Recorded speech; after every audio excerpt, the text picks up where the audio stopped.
Bonjour chers élèves. La leçon d'aujourd'hui porte sur les tableaux de proportionnalité et linéarité.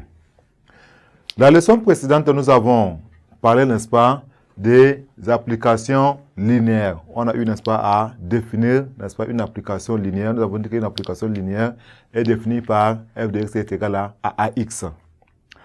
Aujourd'hui, nous allons donc utiliser une application linéaire pour représenter une situation de proportionnalité. Nous avons donc ici en propriété, c'est-à-dire une situation de proportionnalité peut être traduite par une application linéaire et réciproquement. Nous avons, n'est-ce pas, ces tableaux, n'est-ce pas, ce tableau-là.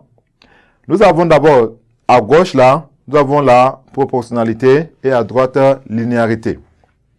Voilà donc la situation de proportionnalité. Nous avons, n'est-ce pas, x. Et là, c'est A de x, dans ces tableaux-là, tableau de proportionnalité. Maintenant, la situation de linéarité, on écrit tout simplement f de x est égal à ax. Ici, situation de proportionnalité, nous avons u, n'est-ce pas, u, c'est-à-dire pour la première colonne, c'est u, deuxième colonne, c'est v. Nous avons ici, la deuxième ligne, c'est au, av.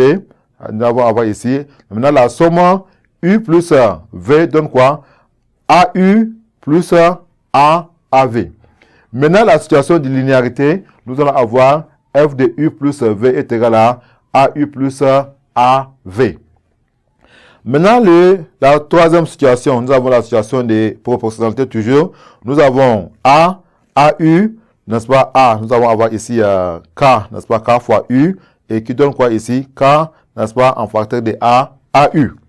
On multiplie par K, c'est-à-dire K fois AU, nous avons AK en facteur de AU. Maintenant, la situation de linéarité, qu'est-ce que nous allons avoir? Nous avons F de KU est égal à F de KU qui est égal à K en facteur de AU. Nous allons prendre un exemple. Un exemple.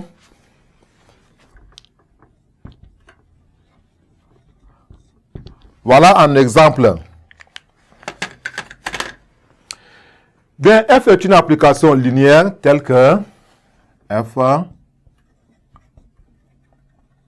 est une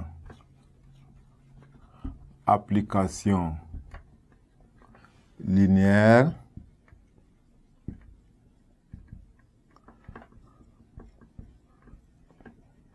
telle que, voilà, je disais donc, n'est-ce pas, f est une application linéaire, n'est-ce pas, telle que, nous allons prendre f de 3, n'est-ce pas, f de 3 moyen f, n'est-ce pas, de 4 est égal à moyen 5.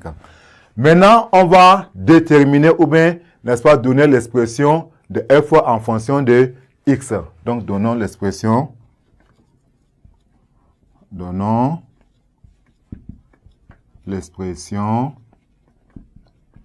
n'est-ce pas, de l'application, n'est-ce pas, de f en fonction de x. On va calculer dans un premier temps f de, nous savons que f est une application, n'est-ce pas, est une application linéaire, f, n'est-ce pas, nous avons f de x est égal à x. Maintenant, calculons f de 3. F de 3 est égal à quoi? Ça fait donc ici 3a.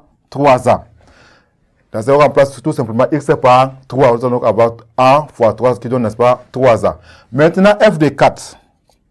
F de 4 est égal à quoi? 4a. Là aussi, il suffit de remplacer x par 4. Donc, nous avons 4a.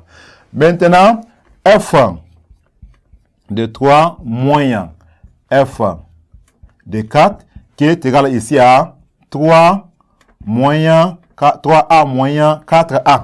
Voilà, on remplace, n'est-ce pas, 3f de 3 par 3a et f de 4 fois par 4a. On a 3a moins 4a qui est égal à moyen a.